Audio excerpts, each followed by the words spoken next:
일반 신학 과목에도 성경 개론이라는 말이 있습니다. 그런데 우리 성경 신학에서는 그 앞에 의미 분석이라는 말을 붙였죠.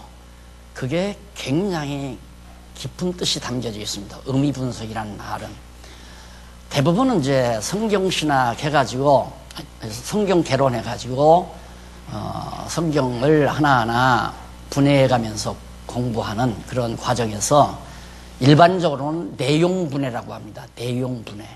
그러면 내용분해와 의미분해, 의미분석이 어떻게 다른가, 내용분석과 의미분석이 어떻게 다른가, 이걸 잠깐 제가 알기 쉽게 말씀을 드리고 넘어갈게요. 가끔 한 번씩 들으셨죠?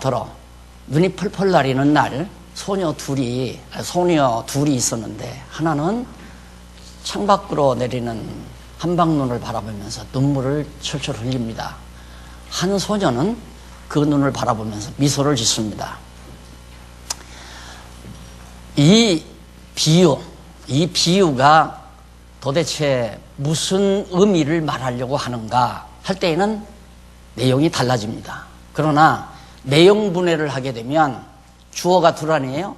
한 소녀, 우는 소녀와 그 다음 미소 짓는 소녀, 주어가 둘이에요. 그러니까 내용 분해를 하면 한방눈을 바라보고 한 소녀가 울었습니다. 라고 내용 분해가 그렇게 나와요. 그리고 또 하나는 한 소녀는 한방눈을 바라보고 미소를 지었습니다. 자, 그러면 이렇게 내용 분해를 한 내용 가지고 만약에 설교를 한다면 여러분 아무리 세상이 슬퍼도 울지 마십시오. 눈을 바라보면서 우는 소녀를 보면서 소녀처럼 그렇게 울며 사시 마십시오. 그리고 다음에 분해되면 한 소녀는 웃었습니다. 맞습니다. 우리는 어떤 경우라도 기쁨으로 세상을 이기고 살아야 됩니다. 이렇게 설교할 수 있죠. 설교.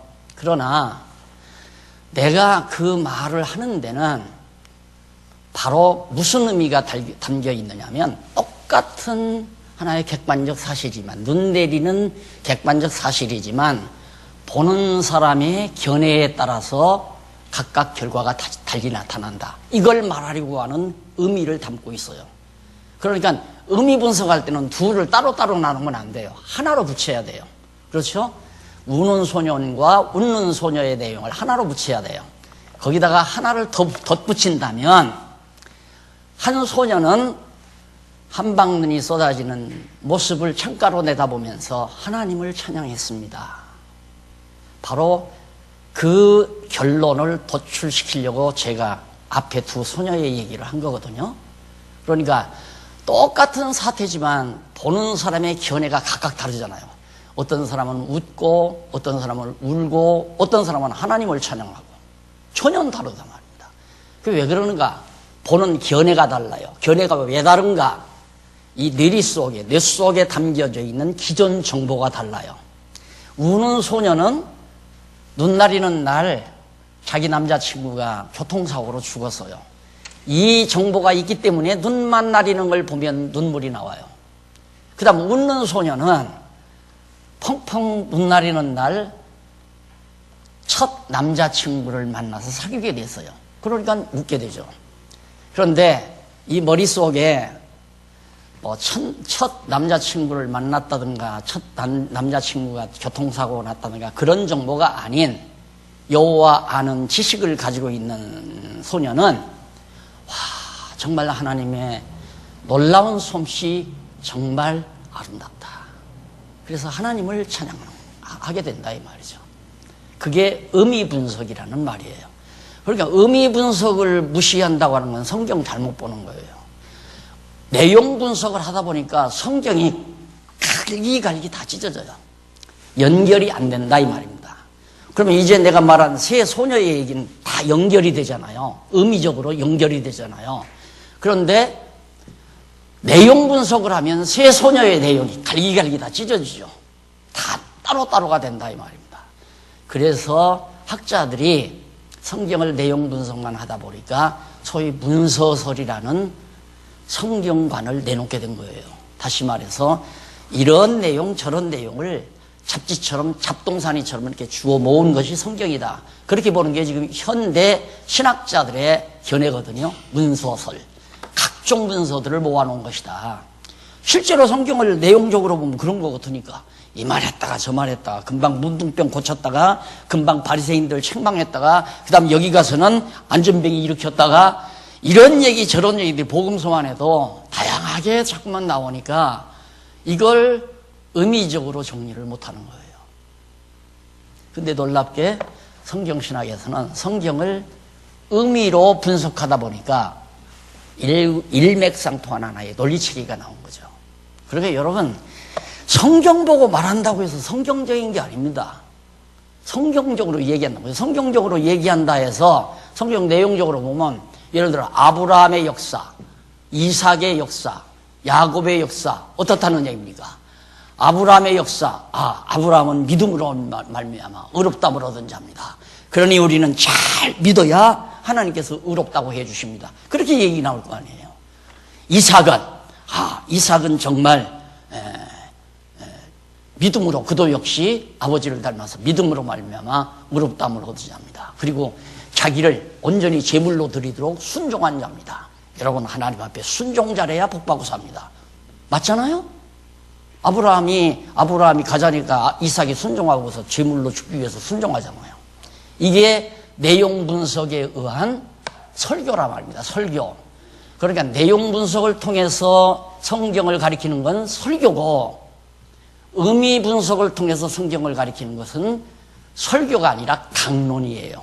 성경에 흐르는 참뜻이 무엇인지를 말하는 강론. 그래서 여러분, 내용 분석과 의미 분석은 잘 분별할 줄 아셔야 됩니다. 그 분별해서 잘 정리해 놓은 것이 여러분들이 이제 교재로 쓸, 이번 강의 교재로 쓸 의미 분석 성경 개론이에요. 그런데 이 의미 분석 성경 개론이 하루아침에 나온 게 아니잖아요. 이게 하루아침에 나온 게 아니에요. 그러니까 현재 지금 제가 가지고 나온 이 책이 몇 년도판이냐면 4판이 나왔는데 네 번째 개정판이 나왔는데 2005년에 나온 판이에요. 2005년에. 그럼 제일 먼저 나온 것이 언제 나왔냐면 1987년에 나왔어요. 지금 아마 제가 여기 파란 이 성경개론, 이게 아마 3판일 거예요. 1994년 8월에 나온 거거든요, 이게. 그러니까 1994년 8월에 나왔다가 10년이 조금 지나서 2005년에 10년 동안 벌써 더 깔끔하게, 매끈하게 잘 정리돼서 개정해서 나온, 이걸 조금 개정해서 나온 것이 이거예요. 지금 10년 됐잖아요. 이건 나온 지가 2005년도 나왔다가 10년 동안에 또 많이 이렇게 가다듬어지죠. 문맥도 가다듬어지고 전부 서술도 좀 가다듬어지면서 점점 매끄럽게 이 작업이 앞으로 성경신학에 해야 될 중요한 작업이란 말입니다. 제가 지금까지 그냥 한 30-40년 동안 막 써놨기 때문에 어떤 때는 띄어쓰기도 잘 안 맞는 것도 있고 문장도 좀 어수룩한 때도 있고, 그래서 자세히 읽고 100년이고 200년이고 지나가도 후대들이 읽을 때 참 알기 쉽게 잘 기록이 돼 있다, 이런 평을 받을 수 있도록 정리하는 작업이, 저는 지금도 계속 그 작업을 하잖아요. 지금도 계속 하고 있어요. 날마다 하는 일이 바로 그거죠. 누워서 잠 안 오면 누워서도 그 일을 해요. 여기 이 부분은 어떻게. 그렇게 해서 하나하나 가다듬어지는데 2005년도판 이걸 가지고 여러분을 모시도록 그렇게 하겠습니다. 우선 여러분들께서 성경 우선 개론책 처음 33페이지를 펴시면 거기 서론이 나와요. 서론이 나오는데, 성경은 하나님께서 인류에게 자기를 특별히 계시해 주신 살아있는 하나님의 말씀입니다. 아주 간략하지만 성경이 무엇인가를 아주 간명하게 표현한 내용이 바로 첫 내용입니다. 그러니까 제가 쓴 책은 그냥 무슨 미사역으를 쓴다든가 무슨 페이지 수를 늘리기 위해서 더 문장을 길게 하든가 그걸 더 자꾸만 확대해서 자꾸 얘기한다든가 그게 비교적 없어요. 아주 간명하게 그렇게 하는데 성경 강론에서 주로 곱집어 거듭거듭 얘기하는 것은 너무너무 중요한 거기 때문에 그래서 예수님께서도 그래요.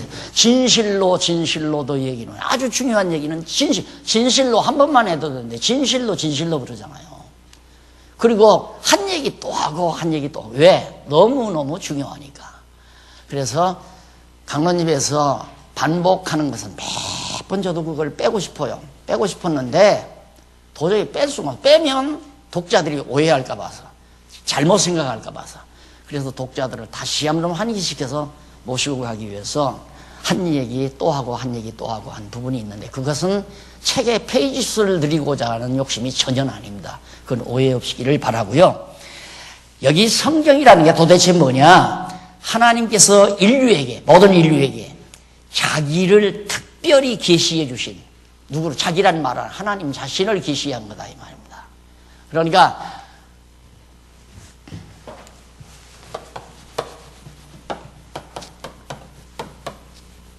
하나님의 계시냐 하나님 계시냐 이게 다르죠. 하나님의 계시와 하나님 계시와 달라요. 그러니까 여러분들이 성경신학을 공부할 때에는 이 한글에 대한 조회도 깊어야 되죠.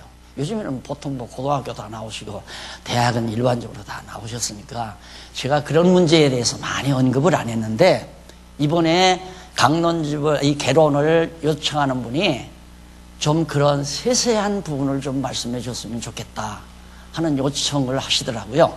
이게 당신들이 공부해 보니까 이게 얼마나 중요한가. 하나님의 계시냐 하나님 계시냐. 하나님의 계시냐라는 말은 계시의 주체를 말하는 거고 누가 계시한 거냐 하나님께서 계시한 거다 그 말이고 하나님 계시라는 말은 계시의 내용을 말하는 겁니다. 계시의 내용 누구를 계시했느냐 하나님을 계시했다 이 말이에요. 그러니까 여기서는 바로 하나님 자기를 하나님께서 인류에게 자기 자신이죠. 하나님을 특별히 그러게 하나님을 계시 이렇게 보내 하나님을 계시. 근데 하나님을 계시하고 여기가 뭐가 계시함 붙여야 말이 좀 깔끔하잖아요. 그렇게 계시 함자를 빼려면 여기 을자를 빼는 게 좋죠. 그렇죠? 국문학 하신 분이죠. 하나님 계시다. 그리고 성경은 뭐냐? 하나님 자신을 계시하신 것이다 이 말이에요. 누구에게? 인류에게. 왜? 하나님은 눈으로 안 보이니까 보이지를 않기 때문에 하나님께서 당신을 보여주지 아니하면 계시해 주지 않으면 아무도 몰라요. 그래서 하나님을 계시하는 건데 우리 성경신학에서는 여기다 하나 더 붙이는 거죠. 여호와 하나님 계시다 이 말입니다. 그래서 성경은 뭐냐? 신구약 성경은 여호와 하나님 계시다 이 말이에요. 여호와 하나님 자신을 계시하신 것이다 이 말이에요. 그러니까 성경이 하나님 여호와 하나님을 계시한 거기 때문에 어디를 가르쳐도 여호와 하나님이 결론이 돼야 되잖아요. 어디를 가르쳐도 예를 들어서 정말 예수님께서 오병이어의 역사를 행하신 이 사건을 통해서도 궁극에 가서는 여호와 하나님을 알게 하는 계시로 풀어야 되죠. 그렇게 돼야 되죠. 이렇게 되려면 이제 제가 바울이 이제 그 두란노에서 성경까지 밤낮으로 그냥 한 오랜 동안 창세기부터 요한계시록까지 다 가리키고 나서 보십시오. 그렇기 때문에 여호와 하나님은 살아계시고 그리고 그분은 주권자이시며 전능자이시며 신실하시고 전능하신 자비로우신 영원하신 하나님이십니다. 이렇게 해서 결론을 딱 맺어야죠. 성경 66권을 통해서 여호와 하나님을 알게 하는 거예요. 그 이상도 그 이하도 없다. 그 이하를 자꾸 얘기한다고 하는 것은 목적을 흐리는 거예요. 목적을. 애기가 자꾸 저기 있는 물건을 달라고 앙앙대잖아요. 그러면 엄마가 저 물건을 달라고 울어대는 애기를 어떻게 관심을 바꿔야 되잖아요. 아가야 너 이거 맛있지 이건 맛있지. 냉장고에서 맛있는 것 꺼집어다가 자꾸만 관심을 다르게 집중시켜주면 그거 달라고 하는 거예요. 뚝 그쳐지잖아요. 그러니 이 성경을 강의하는 사람들의 잘못이 얼마나 크다는 걸 알 수 있죠. 그래서 선생만이 되지 말라는 얘기예요. 분명히 목표는 여호와 하나님을 향해서 모든 성경을 가르쳐야 되는데 중간에 가서 다른 데다 자꾸 목표를 정하고 거기에 관심 갖게 만드는 것은 우리의 생각을 자꾸 흐리게 만드는 행위가 된다 이 말이에요. 그래서 이 성경 개론이라는 게 굉장히, 성경 개론 공부라는 게 매우 중요합니다. 이것은 단시간에 그냥 전체, 성경 전체를 딱 판깔아서 조직화해서 논리화해서 체계화해서 딱 이렇게 말씀을 드리기 때문에 아하, 성경은 진짜 여호와 하나님 계시로구나, 여호와 하나님의 계시가 아니라 여호와 하나님 계시로구나, 이걸 딱 알게 된다. 그리고 나서 이제 성경 강론에 들어 맞다, 맞다, 맞다, 맞다. 그 맞다 하는 순간이 어떤 것이냐면 우리 두뇌가 이렇게 있죠. 막 이렇게 이 두뇌가 다 얽혀져 있어요. 양쪽 두뇌로 다 이렇게 얽혀져. 자, 맞다 하는 동안 예를 들어서 지금 하나님께로부터 딱 말씀이 씨앗이, 성경은 하나님 말씀이다, 하나님 계시다, 이게 딱 떨어졌어요. 하나님 말씀이. 그런데 정말 성경을 한 구절 한 구절 보니까 맞다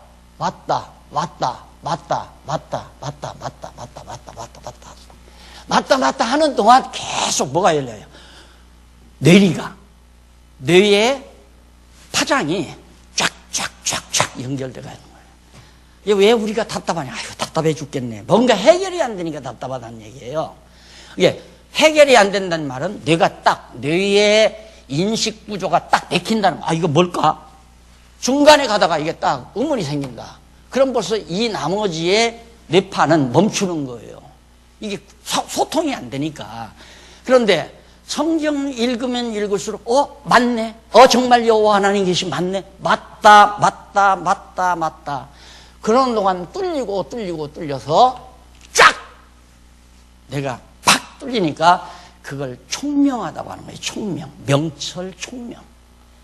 그러면 시원하잖아요. 답답한 게 사라져버리고. 머리가 편해야 행복하잖아요. 그래서 여러분, 세상에 이런 책은 없어요.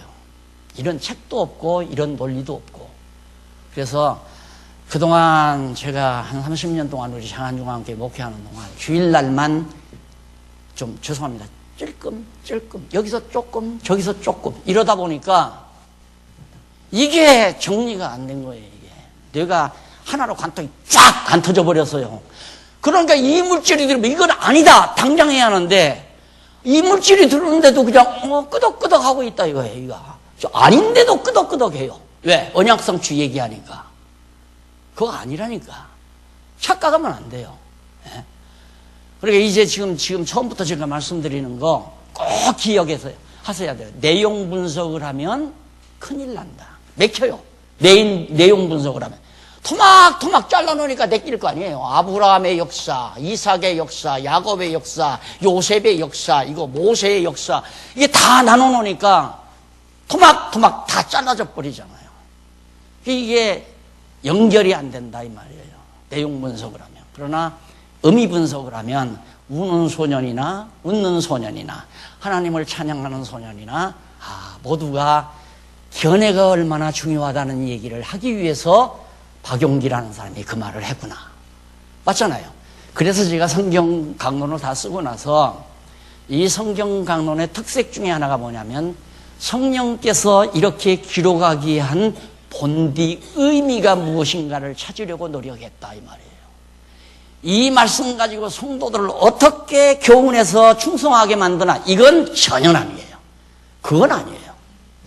그러니까 예를 들어서 지금 성도들이 게으르다 이거야. 돈도 안 내고 교회 충성도 안 하고 출석도 잘 안 하고, 그러면 그거 하기 위해서 성경을 가지고 독려를 한다. 이건 완전히 말도 안 되는 얘기예요. 말도 안 되는 얘기예요.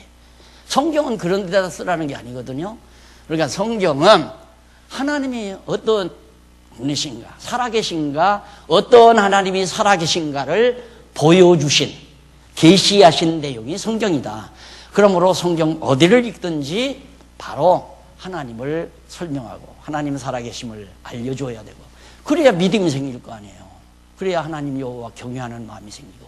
신앙생활이라는 게 뭐예요?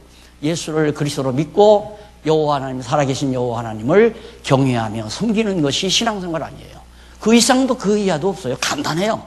그러니까 성경 모르면 안 된다는 얘기예요. 성경 모르고는 그런 결과가 안 나타나니까. 자, 그래서 그 서론 중에 제일 첫 문장, 이거 다 읽을 수는 없죠. 이거 다 읽다가 보면 성경계는 또 지금 몇백 시간 해야 되니까. 성경은 하나님께서 인류에게 자기를 특별히 계시해 주신 살아있는 하나님의 말씀입니다. 이 말씀은 살아있다 이거예요. 말씀이. 언어가 살아있다는 말이 아니라 그 내용 자체가 살아있다 이 말이에요. 살아있다는 말은 전부 신경이 연결되어 있다는 얘기 아니에요. 전부 신경이 연결돼야 살지. 만약에 손이 잘라졌다 그러면 팔목과 손이 차단이 돼버리니까 이게 죽은 거이 되잖아요. 이거 죽는 게 되지 않느냐. 그러니까 내용 분해를 하는 기존의 학자들은 전부 성경을 다 죽여놔요. 전부 잘라서 토막내가지고.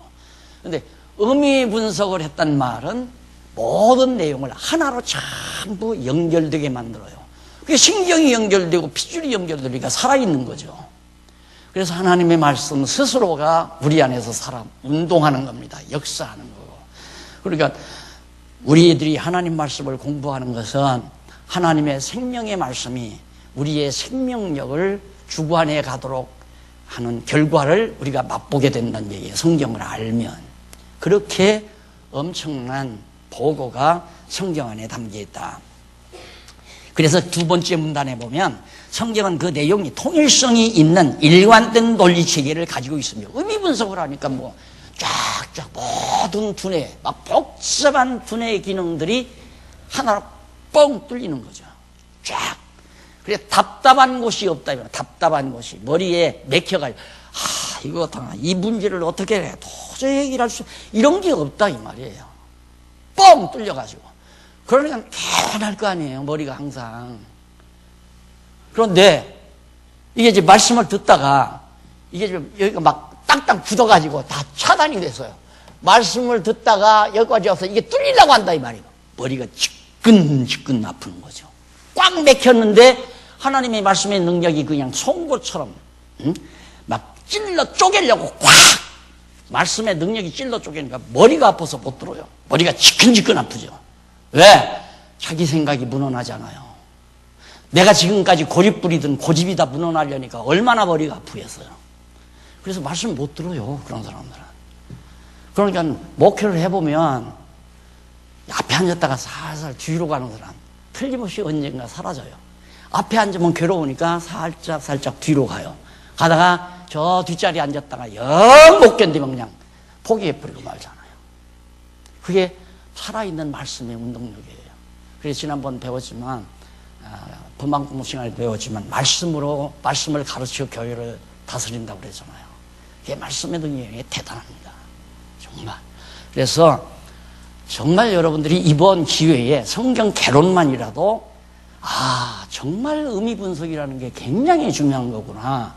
의미 분석을 한 결과는 다 연결이 된다. 모든 내용이 토막토막 떨어진 것이 없다. 다 연결된다 이 말이에요. 전부가 연결돼서 딱 맺혀가지고 하나님과 내가 안테나 이거예요. 하나님께서 성령께서 나를 주관해가는 안테나 여기에 딱 접종했다. 전부 전 신경, 두뇌 파장을 전부 다 빙글빙글 돌아가지고 쫙 돌아오니까 다시 하나님 중심으로 딱 돌아가는 거죠.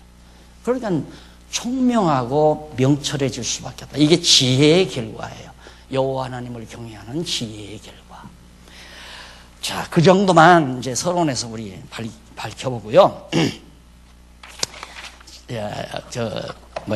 시간 나는 대로 집에서 그 서론 부분부터 한번 읽어보시면 대단히 감사하겠습니다. 그 다음 넘어가서 34페이지 가로 없는 1번 총체적인 서론 나오죠. 신구약 성경 전체의 서론 전체의 서론. 앞에서는 성경신학의 성경 이 개론 책의 서론이고 여기는 성경의 서론이고 총체적인 서론.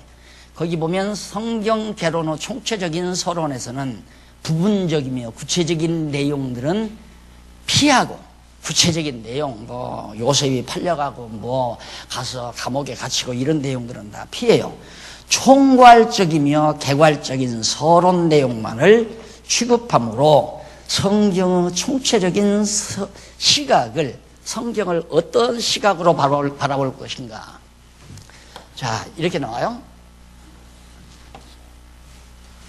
자, 이 그림이, 이 도표를 정리를 하면 아주 간단하게 그리면 이렇게 그릴 수 있어요. 이렇게 그릴 수 있는데, 여기다 조금 더 표시하면, 자, 이렇게 하고, 그 다음, 이렇게 하고, 그 다음, 이렇게 하고. 자, 이렇게만 해도, 아, 사람이 뛰어가는 모습이구나, 알 수 있잖아요. 이게 바로 총론이에요. 이건 알아야 되잖아요. 요 뼈대요, 뼈대 딱. 주먹 쥐고, 여기도 주먹 쥐고, 발. 그래서 성경 전체를 보는 시각, 성경 전체를 어떤 형태로 볼 것인가 하는 얘기예요. 그걸 말하려고 하는 것이다. 그래서 이제 기자 및 기록 기관을 보면 여러분들이 다 아시는 대로 약 한 40여 명이 기록을 해요. 창세기부터 요한계시록까지 기자가. 그러니까 기록연대가, 기록기간이 한 1600년 동안인데 1600년 동안 한 40여 명의 기자들을 성령께서 채용해서 시대마다 적당한 시대에 기자들을 보내가지고 그 시대의 상황에서 기록하게 한 거란 말입니다. 그러니까 이 성경 이 자체는 사람으로서는 도저히 할 수가 없는 내용이에요. 인간으로서는. 1600년 안 죽고 살면서 이걸 혼자서 다 기록을 하면 논리적인 일관된 논리체계가 나오겠지만, 예를 들어서 모세를 통해서는 이렇게 그려라 하고 이렇게 그려놨어요.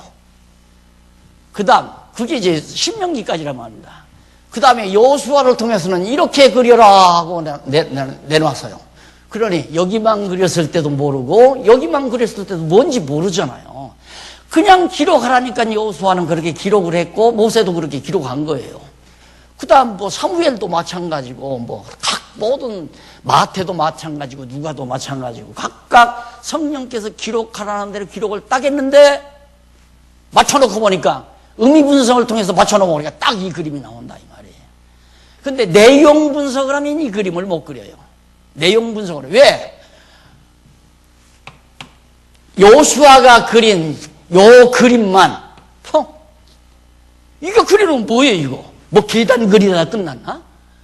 그러니까 무슨 내용인지 모르니까 여호수아의 역사 아니면 가나안 땅 정복 역사 이런 식으로 이 내용을 설명하고 만다고 말이에요. 그러나 의미 분석에서는 하나님께서 약속하신 땅 언약 성취 그렇게 나오잖아요. 그러니까 가나안 땅 정복 그건 내용 분석에서 나오는 명칭이에요. 주제. 그러나 의미 분석으로 보면 하나님께서 언약하신 대로 땅 언약 성취 섭리 맞잖아요. 예? 그렇게 다르다 그 말이에요. 그러니까 의미 분석 성경 개론 이거 진짜 내가 내 얘기를 하려니까 말을 못해서 그동안 못했거든요. 이거 보통 게 아닙니다 여러분. 이걸 딴 사람이 좀 윤권사님이 얘기를 하든가 이 권사님이 얘기를 하든가 얘기를 해야 하는데 아무도 하나니까 할 수 없이 내가 할 수밖에 없잖아요. 이거 엄청나게 중요한 거라고 이 말을 아무도 안 해. 의미 분석이라는 게 얼마나 중요한가 이걸.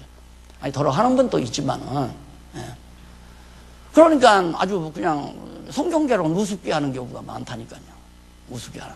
그러니까 세월이 가면 갈수록 이거 대단한 거구나 이걸 느끼는 분들이 너무너무 많아요.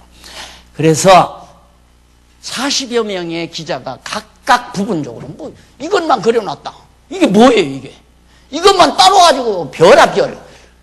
아마 소멍에를 그린 것 같다 이건. 이건 소멍에. 소를 장기질을 할 때 멍에 소멍이 아니냐. 하마이가 그렇다 이 말이에요. 이 말이 장님 코끼리 보던 시기라 이 말입니다. 지금까지 성경 연구를 다 모든 학자들이 그렇게 해왔어요. 지금까지. 그러니 이거 어쩌다가 이 장안중앙교회를 통해서 이게 세상으로 점점 퍼져나가게 되는 나는 이것만 생각해도 흥분이 돼가지고 여러분 살맛 안 나요? 장안중앙교인이 됐다고 하는 이 긍지에 살맛이 안 나냐고요. 어쩌다가 장안중앙교회가 됐나. 지나가다 어떻게 간판 보고 들어왔죠. 또 어쩌다가 친구 말 듣고 한번 찾아와서 본 거 아니에요. 그 어쩌다가 아니에요. 하나님이 다 불러서 오늘 이렇게 크든 작든 아담하게 장안중앙교회를 이루어서 하나의 그림을 찾도록 성경에서 각각 40명의 그림들이 그런 거 있잖아요. 아이들 놀이 가운데. 자, 어떤 놈이 나와서 동그라미 하나를 딱 그리고요. 너 두 번째 나가서 그려봐봐. 한 놈은 여기다 귤을 그려요. 그러니까 둘째 놈이 여기다 귤을 그려요. 아, 그 다음 눈 그리고, 코 그리고, 입 그리고. 그 다음 또 한 놈이 나와서는 딱, 이렇게 해서 팔 그려요. 한 놈이 나와서는 몸통 그리고, 그 다음 다리 그리고. 이렇게 해서 그림을 만들어내잖아요. 그런 식이다, 이 말입니다. 하나님께서 각각 40명의 기자를 통해서 성령이 감동해가지고 부분별로 시대마다 기록하게 했지만은 끝나고 나니까 하나의 그림으로 만들어졌다. 왜? 성령이 의도적으로 그렇게 다 감동해서 기록하게 했기 때문에. 그렇게 성령이 치밀해요. 그러니까 교회도 그러잖아요. 하나님께서 성령의 감동 따라 일하게 만들어 놓으면 교회가 아주 잘 짜여져요. 기가 막히게 짜여져요.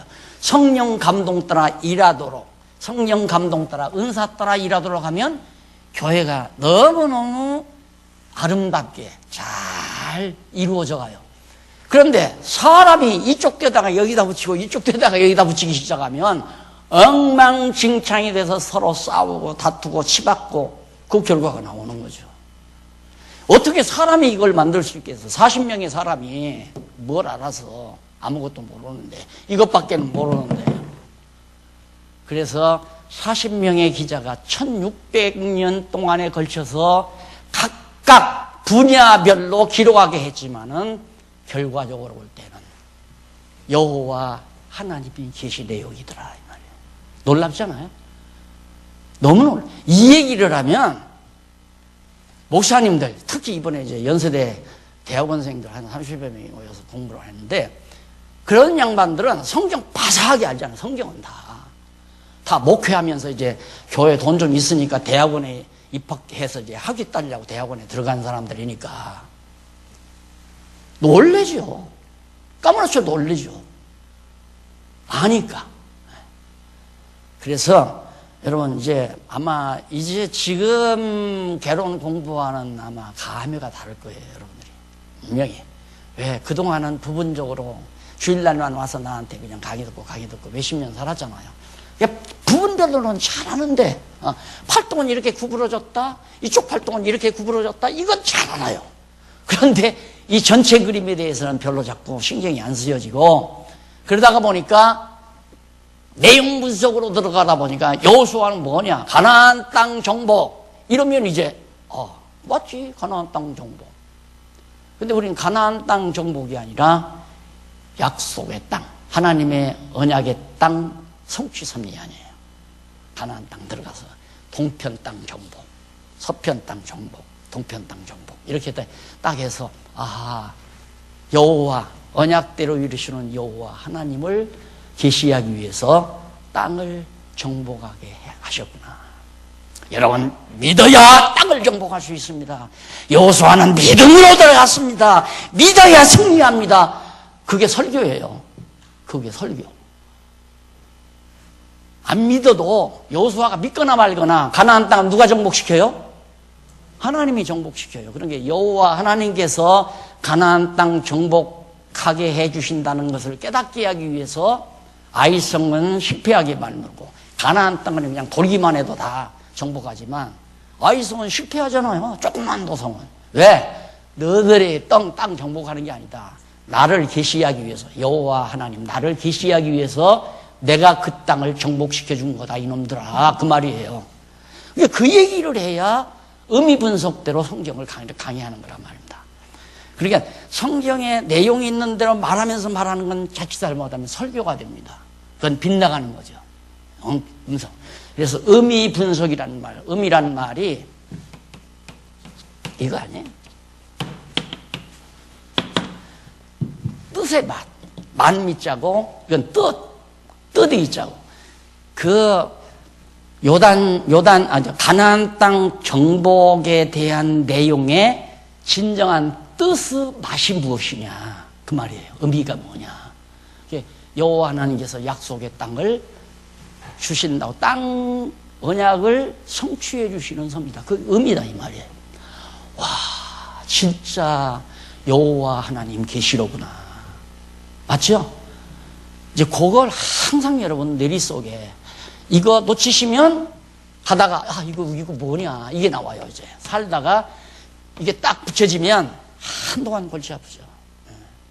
그러니까 아까도 말했죠. 이거 분명히 뚫어져요. 말씀 듣다 보니 뚫어져. 내가 지금 잘못하고 있구나. 알거든요. 그러면 이거 고칠 것인가, 안 고칠 것인가. 고치자니 자존심 상하고, 안 고치자니 말씀이니까 괴롭고. 그러니까 이걸 어떡하나. 이러니까 여기서 열이 나가지고 식군둥. 머리가 화끈. 골치가 아프기 시작하는 거예요. 성경 배우는데 왜 골치가 아파요? 성경을 자기 좋은 대로 공부하려니까 골치가 아프지. 성경대로 생각을 고쳐나가야죠. 그렇죠? 자, 그 다음 이제 성경 요절이 여기 나와요. 성경 요절 두 번째로 성경 요절을 보면 거의 두 번째 줄, 밑에서 두 번째 줄 끝부분에 보면 너희가 성경에서 영생을 얻는 줄 생각하고, 여기서 성경이란 말은 구약 성경을 말합니다. 영생을 얻는 줄 생각하고 성경을 상고하거니와 이 성경이 곧 내게 대하여 증거하는 것이로다. 요한복음 5장 29절입니까? 39절. 네. 요한복음 5장 39절. 이게 성경 전체의 요절이에요. 그러면 예수님의 성경관인데 이 구약 성경이 그 당시에는 구약 성경밖에 없거든요. 그런데 이 성경이 뭐냐? 예수님 예수 당신에 대하여 증거한 것이다. 구약이. 그럼 무슨 얘기냐? 그것도 요한복음 5장 39절도 요대로 해석을 해야 돼요. 여호와 하나님 자신을 계시하기 위해서 어떻게 예수를 그리스도로 보내실 것을 언약하셨다. 이게 언약대로 예수가 와서 이 성경이 내게 대하여 증거한 것이다 라고 했으니까 언약이 성취됐다는 얘기네. 성취된 것이다. 언약이 성취됐다. 그러면 언약을 성취하시는 여호와 하나님 계시하신 것이로구나. 요한복음 5장 39절도 여호와 하나님 계시하네요. 이렇게 성경이 항상 여기로 모든 성경이 집중해야 한다고요. 그러니까 나무 뿌리가 구루터기에서 뿌리가 하나 딱 뻗잖아요. 거기서부터 잔뿌리가 막 뻗어갑니다. 엄청 한 10평 정도로 막 큰 나무는 막 뿌리가 이렇게 뻗어가잖아요. 잔뿌리들이. 어느 지역에 있는 잔뿌리들 하나 딱 잡으면 그 잔뿌리를 타고 연결하면 결국 구루터기, 중심뿌리로 딱 연결되잖아요. 성경이 그렇다면 어느 구절이든 어느 내용이든 간에 모든 내용이 어디로? 일로로 연결돼야 한다. 그게 의미 분석 성경 개론이 가지고 있는 장점이요, 보화다 이 말이에요. 이런 일은 있을 수가 없잖아요. 이런 일은 있을 수가 없어요. 도저히. 40여 명이 인간적으로 기록했다면 어떻게 40여 명이 같이 모여서 상의한 것도 아닌데 이렇게 정황무후하게 일관된 논리로 성경이 기록될 수가 있나? 도저히 불가능한 거죠. 그래서 성경은 성령 감동으로 기록된 하나님 말씀이다. 이렇게. 기록 목적 그런 건 여러분들이 대충 다 아시는 얘기고요. 자, 우리 차 한 잔, 조금 남았나요? 조금 더 하고요. 기록 목적 보십시다. 기록 동기와 목적. 거기 하나님께서 성경 기자들에게 성령으로 감동하여 성경을 기록하게 하신 동기와 목적은 인간이 타락함으로 인하여 피조된 인간과 만물에 저주가 덮여져서 시커먼 저주가 딱 덮이다가 보니까 어떻게? 저주가 덮여져서 결국은 35절에 나오잖아요. 3번. 타락함으로 인하여 피조된 인간과 만물에 저주가 덮여서 피조물을 통해서는 영원 자존하신 하나님을 알 수가 없게 되었기 때문에 여호와 하나님을 알게 하려고 계시한 거다. 그러니까 에덴 동산에서 타락을 안 했으면 그냥 생명체가 된 아담이 하나님과 직접 이렇게 하나님과 교류하기 때문에 상관이 없었어요. 그런데 아담이 인간이 타락함으로 말미암아서 완전히 에덴 동산에 쫓겨나고 자연도 저주가 덮이고 인간도 저주가 덮여버리잖아요. 그러니까 가리워졌으니까 아무것도 모르는 거죠. 아무것도.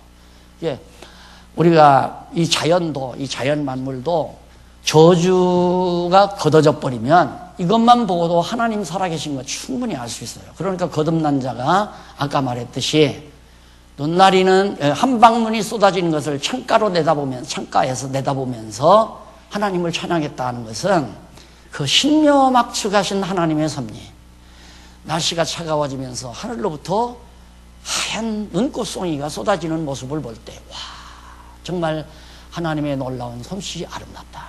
이렇게 하나님을 찬양할 수밖에 없죠. 왜? 하나님이 보이니까 이제 중생한 자에게는. 그러듯이 오늘 우리가 거듭나고 중생해서 하나님의 말씀을 깨닫고 오면 되어지는 일마다 놀랍고 되어지는 일마다 감동스럽고 어떤 일이든지 만사가. 그런데 우리는 아직 잘 그게 덜 되면 우리의 신앙이 하나님의 말씀으로 덜 정지가 되면 이건 싫고 이건 좋고가 나와요. 이건 싫고 이건 좋고. 그러니까 싫은 걸 보면 열딱지 나는 거죠. 열오르는 거죠. 좋은 걸 보면 헤헤 웃고. 그래서 변죽 도는 인간이 된다 이 말이에요. 웃었다 울었다 좋았다 싫었다 사랑했다 미워했다 이런 변죽이 왜 나오는가? 좋았다 미워지니까 변죽이 나오는 거예요.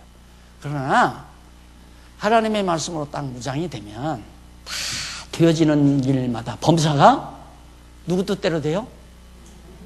그런 건 잘 알아. 그냥 지엽적으로는 모든 일이 하나님의 뜻대로 된다는 건 다 알면서도 실제 생활 속에서는 나 저건 싫어. 아이씨 저거 가만 놔둬서는 안 되지. 이 생각이 자꾸 앞선다 이 말이에요. 그게 앞뒤가 안 맞는 얘기 아니에요. 되어지는 일마다 감사를 해야죠. 형들에게 미움받아서 팔려가도 감사해야 되고 종살이에도 감사해야 되고 감옥에 들어가도 억울함을 누명 쓰고 감옥에 들어가도 감사해야 되고. 왜? 결국 하나님의 뜻대로 총리가 돼서 아버지와 형제들을 다 구원할 날이 오기 때문에 다 좋게 하려고 하나님이 그러시는 거거든요. 그런데 우리는 항상 이건 좋고 이건 나쁘다. 저건 미워하고 이건 사랑하고. 이게 얼마나 세상 사람이나 똑같은 거예요. 그렇게 되면 믿지 아니하는 사람이나 똑같은 거라 이 말이에요. 왜 누구를 미워하고 누구를 싫어해요? 우리들이 미워하는 사람은 내가 미워하는 사람은 누가 보통 미워하느냐면 하나님께서 나를 나되게 하려고 악역 배우를 등장시켜서 악역을 감행하거든요.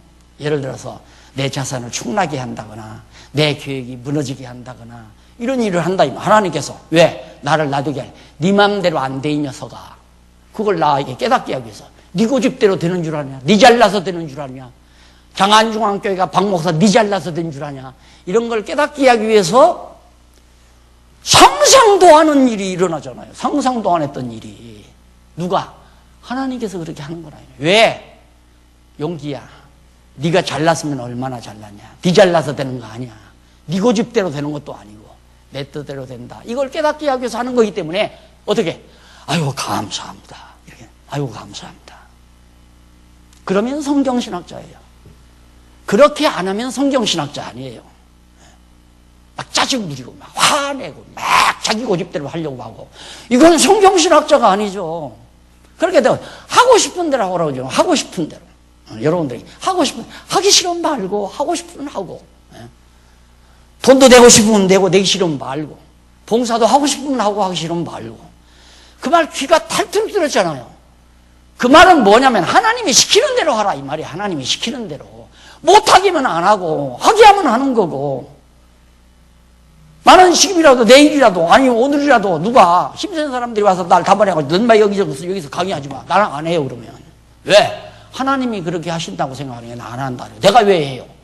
아, 하나님이 다른 데 가서 하라는가 보구나 하고, 초대교회 때 그랬잖아요. 사도 바울 못하게 막 하니까 회당에서 쫓겨나가서 브리스길라와 아굴라 가정에 가가지고 가정에서부터 또 말씀 가르치잖아요.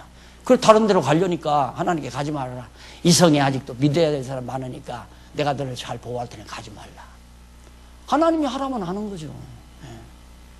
그래야 그게 진짜 교회예요.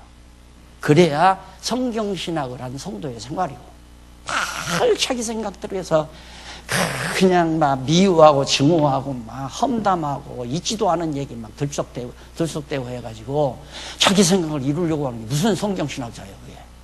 말이 안 얘기죠. 아시겠죠, 이제? 그래서 그런 목적을 가지고, 그런 동기로, 타락한 동기로 여호와 하나님을 깨달아 알게 하려고 성경을 기록하게 했는데, 그러면 성경 내용의 개요가 뭔가, 개략적인 내용이 도대체 뭔가 대충 알아야 되잖아요. 그건 아마 여러분 많이 들어서 아실 거예요. 차 한잔 드시고